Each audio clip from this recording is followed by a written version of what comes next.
نحمده ونصلي على رسوله الکریم اما بعد۔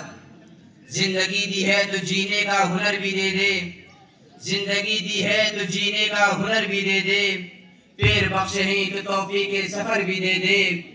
میں تو گنگا تھا کہ تو نے دی زباں مجھ کو، میں تو گنگا تھا کہ تو نے دی زباں مجھ کو، اب میں بولوں تو میری باتوں میں اثر بھی دے دے۔ آج کے سماروہ کے مکھیہ اتھیتی منچ پر براجمان اتھیتی گن اور یووا ساتھیوں، آج کی تاریخ دیش کے لیے ایک یادگار ہے۔ دیش کے کونے کونے، چپے چپے، گلیوں اور چوراہوں پر چھوٹی اور بڑی عمر کے لوگ جمع ہو کر جشن منا رہے ہیں۔ سوال یہ کہ جشن کس چیز کا منایا جا رہا ہے، تو آئیے میں آپ کے سامنے اس کا جواب رکھتا ہوں۔ آپ میری اسپیچ سے پوری طرح جڑے رہیں۔ رام اور گوتم، چشتی اور نانک کی پاک پوتر دھرتی جہاں برسوں سے آباد تھے، ہماری تہذیب، ہماری سنسکرتی، ہمارے دھرم اور مذہب محفوظ تھے۔ مہان بھارت کی ایکتا و اکھنڈتا، دیش واسیوں کا آپسی پیار اور بھائی چارہ دنیا کے ایک نمونہ تھا۔ ہمارے ملک کی خوبصورتی اس شہر بیان کر رہا ہے۔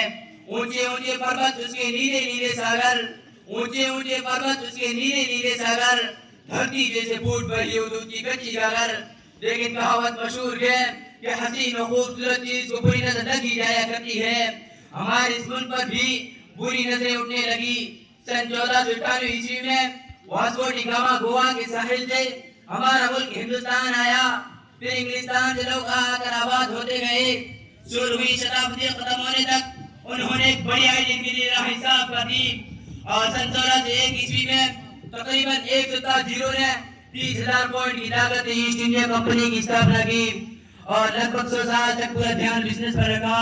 پھر دھیرے دھیرے سرکاری سسٹم میں انٹر کیا شروع کر دیا، اور 1757 عیسوی میں حاکم شجاع الدولہ کے خلاف میدان اترے اور اس کو شکست دے کر پورے بنگال کا قبضہ جما لیا۔ اور پھر سن 1947 تک اس میں بہت سی لڑائیاں ہوئی، جس میں سینکڑوں نہیں ہزاروں پر کے ڈاکو ہندو مسلم ہندوستانی شہید ہوئے۔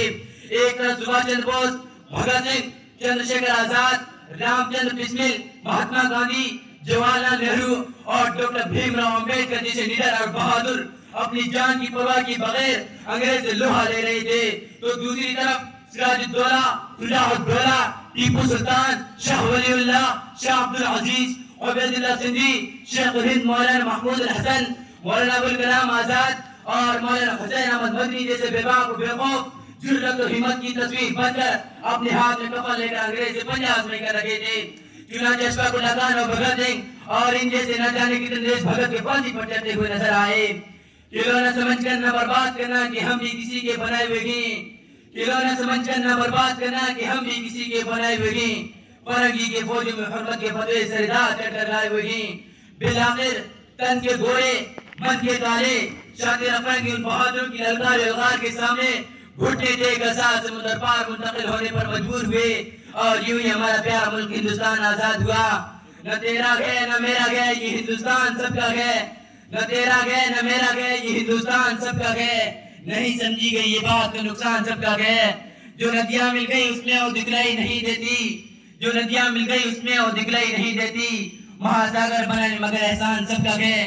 مٹی میں ملا دے میں جدا ہو نہیں سکتا، مٹی میں ملا دے میں جدا ہو نہیں سکتا، اب اس سے زیادہ میں تیرا ہو نہیں سکتا۔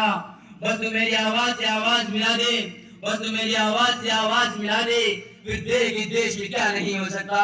جے ہند جے بھارت۔